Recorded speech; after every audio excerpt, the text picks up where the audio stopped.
Yuk. Selamat pagi teman-teman. Selamat pagi Bu. Apa kabar kalian yang saat ini di kelas, dan apa kabar untuk teman-teman kita ini yang masih online? Alhamdulillah baik. Kabar baik Bu.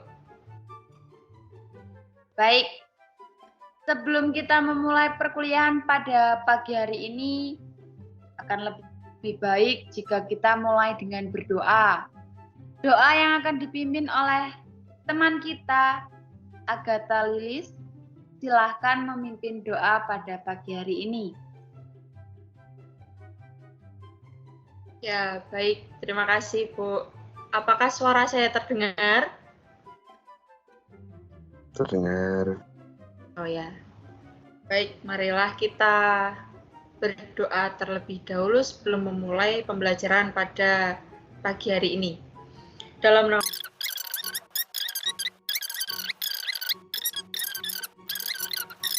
segala abad. Amin. Dalam nama Bapa dan Putra dan Roh Kudus. Baik, terima kasih Agatha sudah memimpin doa. Tapi sebelum kita lanjut kepada pertemuan kita pada pagi hari ini, mungkin saya akan sedikit bertanya kepada dua teman kita yang sampai hari ini juga belum memunculkan wajahnya di dalam ruang kelas bersama teman-teman yang lain. Ada apa Mas Joshua dan Mbak Agatha, bisa dijelaskan kepada kita semua?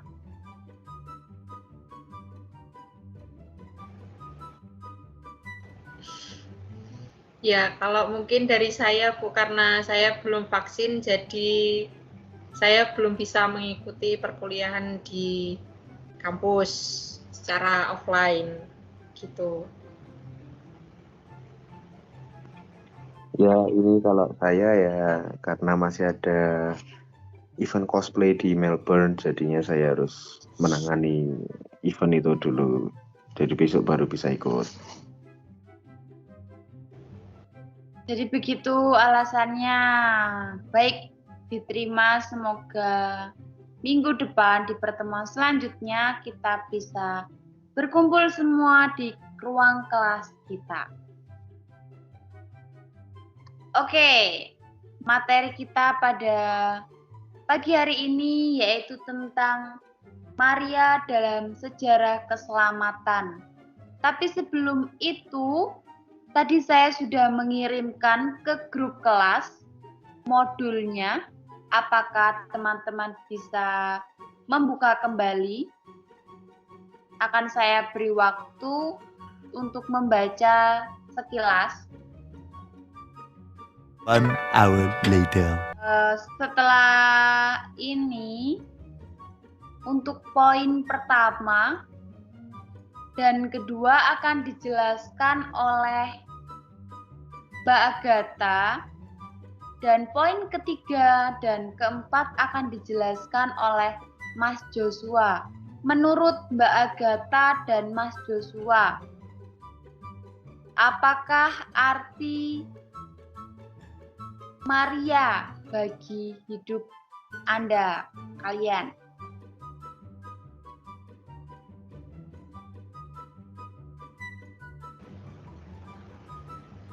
Ya, terima kasih Bu. Kalau saya berdasar dari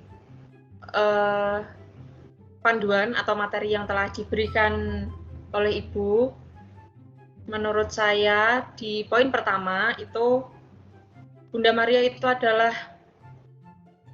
perempuan pilihan dari Allah sendiri. Beliau adalah seorang perawan, tetapi beliau bisa mengandung Yesus dan melahirkannya ke dunia yang telah menjadi penyelamat bagi kita semua. Gitu. Kemudian untuk poin yang kedua dalam Maria dalam Markus itu memberikan penjelasan tentang konsepsi dan kelahiran Yesus. Nah, dalam Injil Markus itu tidak ada catatan mengenai kisah kelahiran. Karena beberapa ahli itu mengatakan bahwa penginjil pertama itu menceritakan tentang konsepsi perawan itu tidak ditemukan ketika dia menuliskan Injil. Nah, kemudian Markus memulai Injilnya dengan menampilkan sosok Yohanes Pembaptis. Kemudian Yohanes Pembaptis itu membaptis Yesus di Sungai Yordan.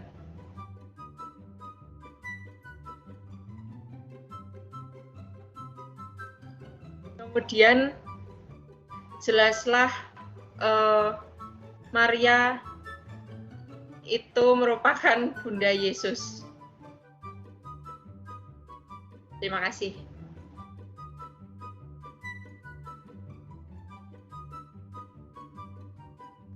Ya, lalu saya lanjutkan ya Bu. Yang poin ketiga. Maria di dalam Matius. Nah, di dalam Matius ini Maria mendapat peran yang cukup penting ternyata. Terbukti bahwa ada 5 perikop di Matius yang secara tersirat menyebutkan peran Maria. Nah, ada 2 peran besar di sini, yaitu adalah satu perempuan yang dia diramalkan dalam perjanjian lama untuk mengandung orang yang dinubuatkan adalah Yesus sendiri. Lalu Maria juga mendapat peran sebagai pengikut dan ibu Yesus yang setia. Nah, selain peran yang di atas, di sini juga disajikan beberapa contoh sifat Maria yang mendukung dia mengapa kok mendapat peran sepenting itu. Yaitu adalah pribadi yang takut akan Allah, juga terlebih Maria merupakan pribadi yang setia, yang sudah saya sebutkan tadi. Nah, karena kesetiaannya akan Allah itulah Maria menjadi pribadi yang bahkan tidak hanya kita hormati tapi juga dihormati oleh Allah sendiri, sehingga dipercaya untuk mengandung anaknya. Lalu Maria di dalam Lukas. Maria di dalam Lukas, dalam Injil Lukas, mendapat sorotan yang cukup banyak, terutama di 2 bab awal yang berbicara tentang masa kanak-kanak Yesus. Nah, di sini yang paling menarik adalah pada penerimaan kabar gembira dari malaikat Gabriel oleh Maria. Di sini dengan tersirat bahwa dalam pembicaraan Maria dan malaikat Gabriel, jelas sekali bahwa Maria adalah orang yang sangat istimewa. Istimewa di sini ialah Maria merupakan perwujudan Putri Sion yang sering dielu-elukan di perjanjian lama.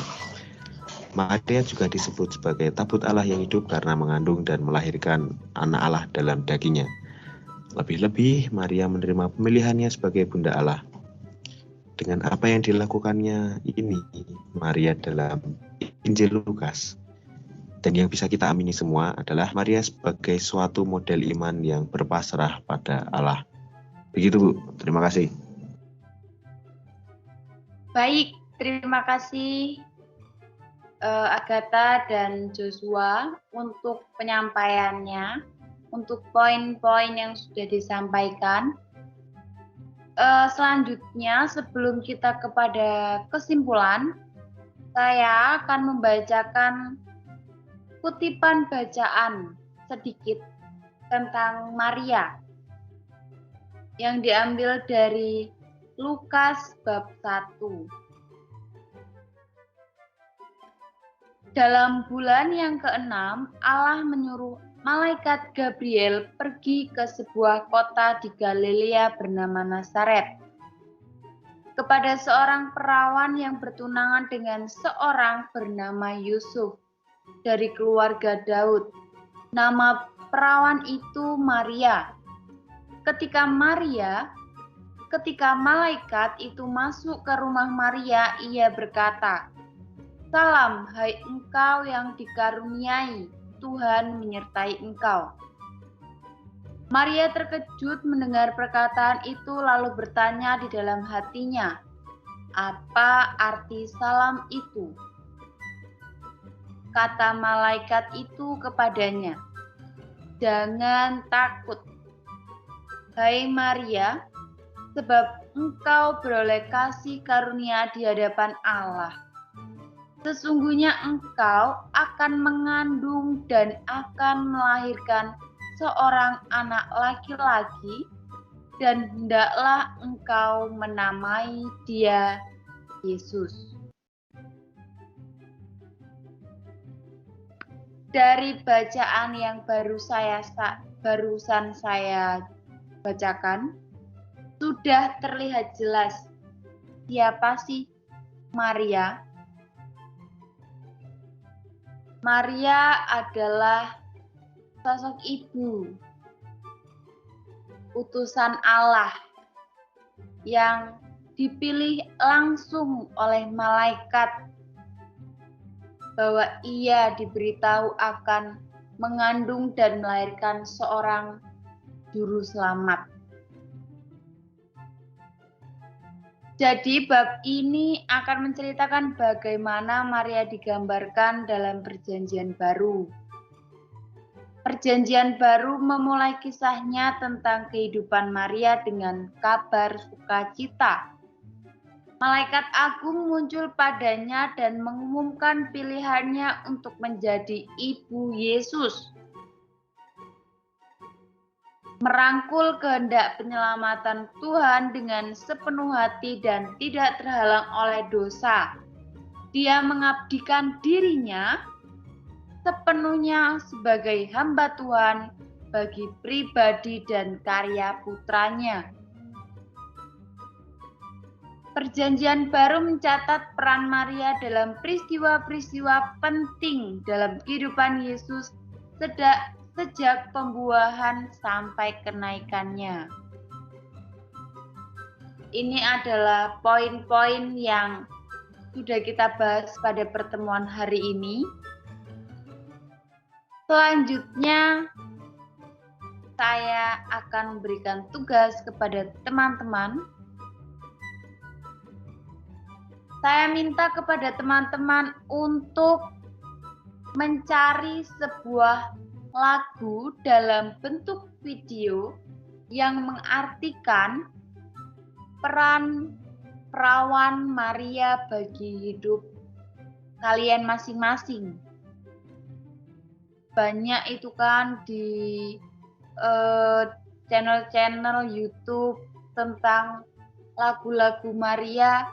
Bisa kalian kirimkan ke Teams, deadline-nya malam ini jam 12. Nani? Nani?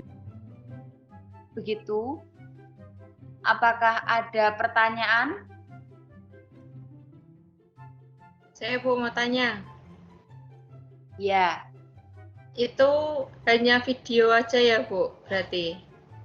Yang menggambarkan Bunda Maria di hidup kita, gitu. Iya, hanya video. Kalian tidak perlu repot-repot atau kalian tidak perlu tag video. Ini hanya video lagu yang mengartikan peran perawan Maria itu sendiri. Silakan kalian kirimkan link videonya ke Teams. Setelah ini akan saya buatkan assessment, begitu. Apakah ada pertanyaan lagi? Tambah penjelasan jadi A ya Bu ya. Ya.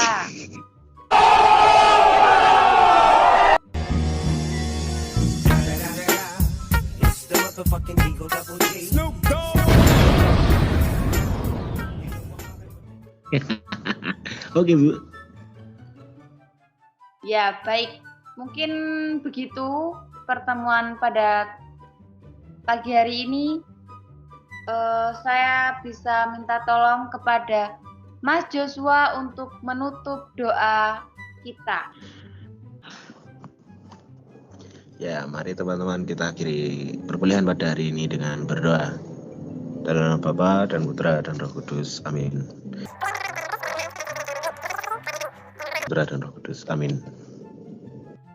Terima kasih teman-teman. Sampai jumpa di pertemuan selanjutnya. ojo lali tugase, sing tenang. Oke? Oke, Bu. Siap. Izin live, Bu. Ya. Thank you, Bun.